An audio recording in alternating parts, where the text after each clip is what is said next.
What is up, guys? Welcome back to another video. So last video we installed the taser on this thing, and it may look a little bit different if you watched the last video. We finally got some new wheels on there. These are 20x9 Vox Hellcat replicas.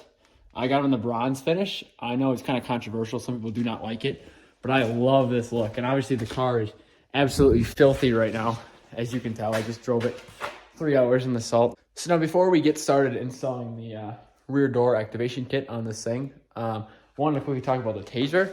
So I recorded that video probably a month and a half ago now, and so far I have no problems with this. The only one that I had come up was my airbag light turns on and it stays on in the car, which I know has to do with the SRT splash on the 8.4-inch screens. If you turn that on where it says SRT and you turn it on, the airbag light will be on. And it's something that I'm probably going to turn back off so I don't have the airbag light. It kind of bugs me, and I don't need the SRT screen. It's not an SRT, as you can probably tell. But yeah, so that thing so far has been really nice. I've used it for a couple different things. I find the performance page is kind of fun, and the light show is kind of fun. A nice conversation starter, I guess, to say the least. So without further ado, let's get right into the rear door activation kit for Charger pursuits. Like this one, where the rear door handles or locks and windows all don't work. And I bought the kit off eBay for like $120, which isn't too bad. And I bought that, and let's get it on the car. So this right here is everything that came in the kit. As you can tell, there's actually not too much to this. Looking at it, we got the instruction manual right off the bat. And we do also have these, which some of you might not need. If I sneak back here, as you can tell, my car already has those. Same for the window switches. I do not need those, but they come with the kit, so I guess they're good to have. Then here we have the door locks. You got the little knob that sticks out that pops up and down. And then I'm not 100% sure what these are yet. Oh, we got some sunshine right there. I'm not sure what these are yet. We will find out, I guess, as we go. And then these here are the cable that runs from the back of the door lock to the handle to get it to open. As you can see here, this is everything in here, and every tool we need required, so it's a good thing to have. So I guess with that, let's get ahead and let's start taking off this door panel and getting in here. As you can tell, that is dead.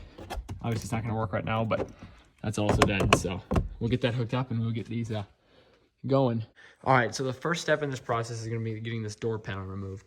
So there's going to be a little clip here and a little clip here. As you can see, both of those are right here. You're just gonna want to pry them off. I used a flathead screwdriver, but you can use any sort of trim removal tool. And there's gonna be a Phillips screw in here and a Phillips screw down there. So next thing you're gonna have to do is get those screws out. And then following that, after that is out, you should be able to just pull from the bottom of the door panel. I have to set my camera down to this and just yank. It's gonna feel like you're breaking it, but you won't be. As you can see, it's already coming loose down there. See, there we go. And then after you get that bottom, all these clips out so it's loose, you don't want to lift up, which I might have to set my camera down to do this. But if you lift up, as you can see back here, we have the plug. This one's for the window switch. Pushing in there and pulling, it's kind of tough. There we go, that one's out. And then I have another one that goes just right there. I'm gonna put the unplugs there. Again, you just push. Oops, pushing the wrong spot. There we go, push and pull. And your door panel is off. All right, once your door panel is off and out of the way, this is what it's gonna look like. The next major step is gonna be taking off this plastic piece right here and getting it off so we have access to the door lock and door handles behind it. It's just gonna be these 10mm bolts. Oops, not those. 10mm bolts, some of mine are missing. Right there, you have to take. And then you take a little Allen screw to twist these. I don't know if they'll go by hand. You just gotta twist them to the left there, as you can see, and then this will pop out, but it's gonna require a little bit of additional maneuvering. I can show you that in a second after I get these 10mm and these little things out.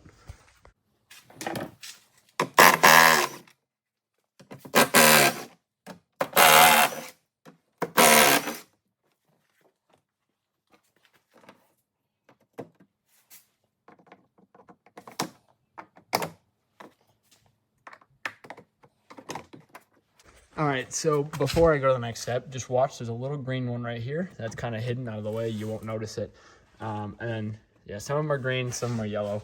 Just get them all twisted, and as you can see, it's ready to come out, but it's not gonna pop out quite yet. One important step in this process I did forget to mention is you're gonna have to unhook the window to create some room. So the best thing, or the way to do that is you're gonna wanna open this tab. It should just pull like that. And then I don't know if you would see it or not. There's a little white tab right there that has to be pushed out that way. So I use my finger, it's gotta be pushed out that way. And then you're gonna have to lift the window up to unhook it. And you're gonna wanna probably tape up the window or something just so it doesn't fall. Make sure it's taped up good enough so, you know, it doesn't fall and shatter down there. That would be a very big, not fun mess. All right, so as you can see here, I was able to get this thing slid down. This part is gonna be pretty tricky. You're gonna have to, okay, there's a clip right here that'll be behind this. You have to get your hand behind there, either with a small screwdriver or with your hand, and pull it up like these clips work. You have to get back here and pull this thing up. And then you have to lift up the inner corner this way and push down on the thing this way. And you're gonna feel like you're gonna break it. Again, like how a lot of this stuff works. You have to push hard enough for you just feel like it's about to break, and then it's gonna slop, or then it's gonna slide out. And that's exactly what it did here, as you can see. It did, I did finish that side already, and it did break on that one, which isn't the end of the world. It was a little annoying, but yeah, that's the way to get this off, and then it's gonna be dangling. And the next thing we're gonna have to do is to get this thing here out. By doing that, we have to get these 3 bolts here, 1, 2, 3. And then you gotta go right back in there, and you can see this clip here. It has to go over. And there's also one on the bottom. I wanna see if I can get my camera on it. Focus. There's one on the bottom there, as you can see. You have to get it over and under this, and to get it to pop out. And then this thing should wiggle on out. It's kind of tight back there, but it'll come. And yeah, then we'll go from there after I get this out. All right, so as you can see, I managed to pull off the latch here. And like I said before, this is the tabs right there. They kind of hold it in place. It's kind of a hassle to get it out of there. And you have the stop tab too. It kind of sits right in here, I believe, and you have to pull it out in order to get it to actually come loose. And it takes some maneuvering, but it does eventually come out.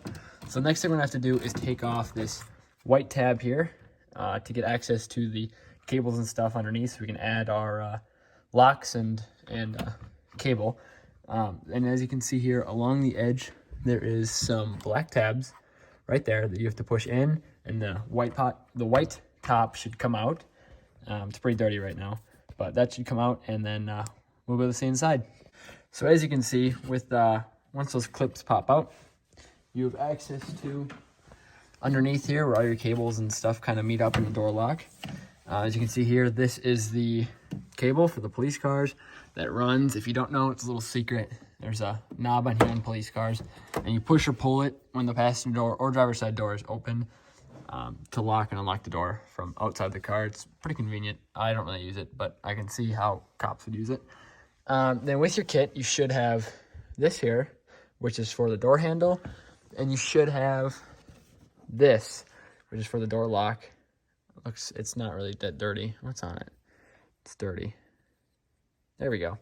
And you have the door lock here. So they're both going to clip into this. And this is as far apart as your door comes. I know it's a very, very long process, but from here on out, once you get these clipped in, it's all sunshine and rainbows, I guess. So you're going to want to grab this cable right here. This is one for the door. And it's going to want to be clipped in right down there. So you're going to grab, as you can see, it's got a U shape to it. Focus. Okay, well, you can see it either way. You got to take it. I got to switch hands here really quick. You got to shove it in there. Takes a little bit of maneuvering, but it'll go in. Do some twisting. And as you can see, it kind of sits in there pretty good. And then this clips in. Oops, sorry. This clips in just like so.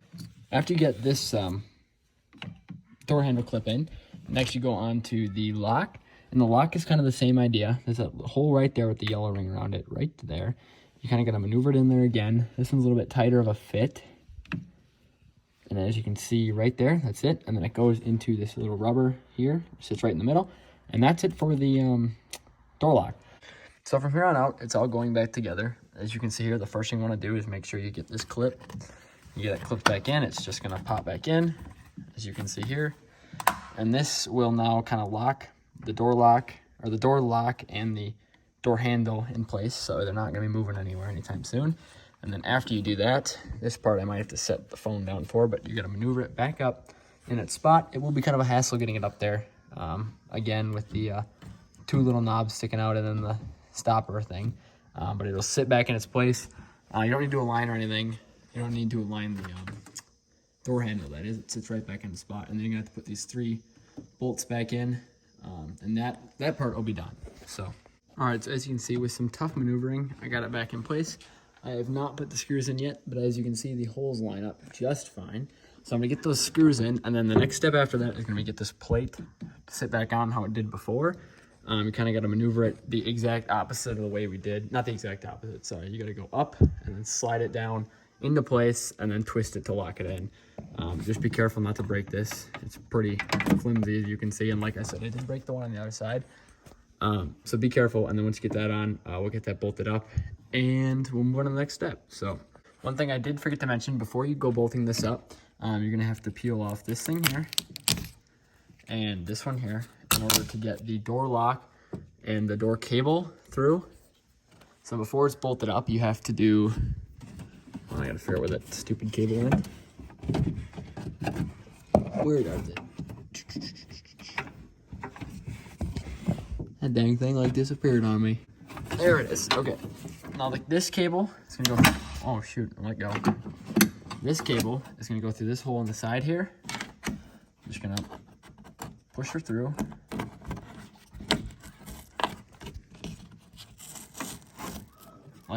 Like that, it's through, and then you gotta get this part of the lock over the top. This one you gotta do a little bit, it's a little tricky, but it will slide over, just like that, and now it'll be in place. And then like I said, you gotta do the twisty trick to get it sitting on that thing right there, and then you'll be good to bolt it up.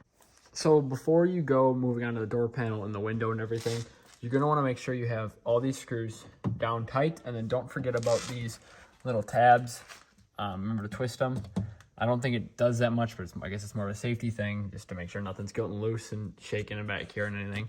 So the next thing you have to do after that is get the window taken care of. So it will clip down. It's gonna go upside down here for a second. Back there. It's gonna clip down right in between there.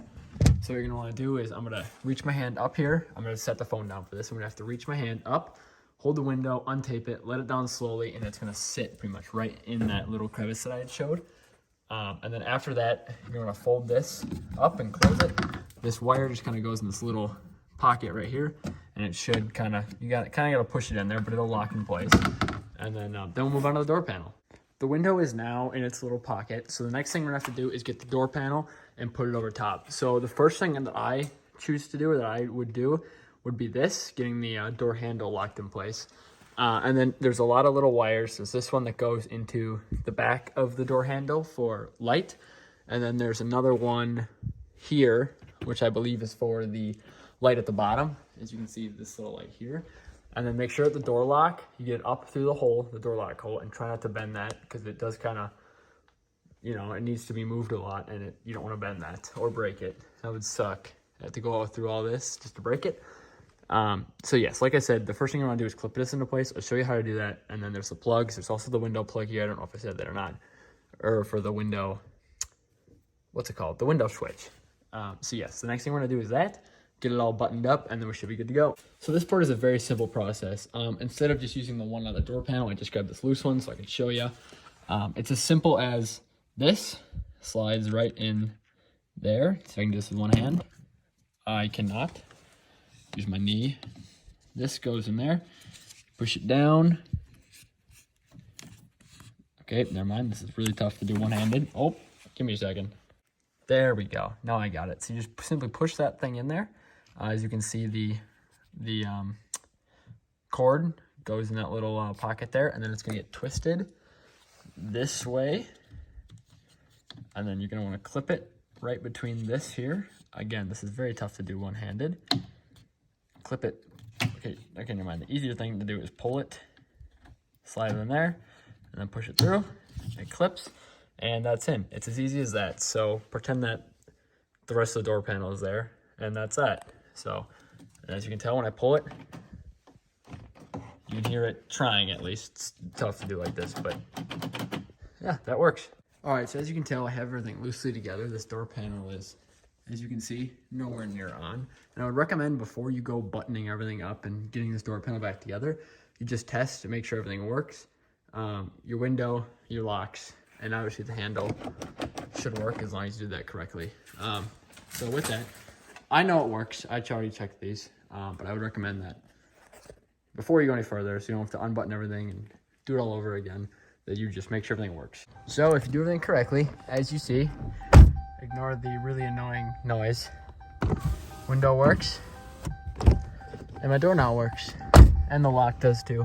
I don't want to climb up and show you, but that works now, which is really nice. Really easy, or not really easy, a relatively inexpensive mod for pursuits, or maybe not as much a mod as it is a repair, but cleans it up, gives your charger some more practical use.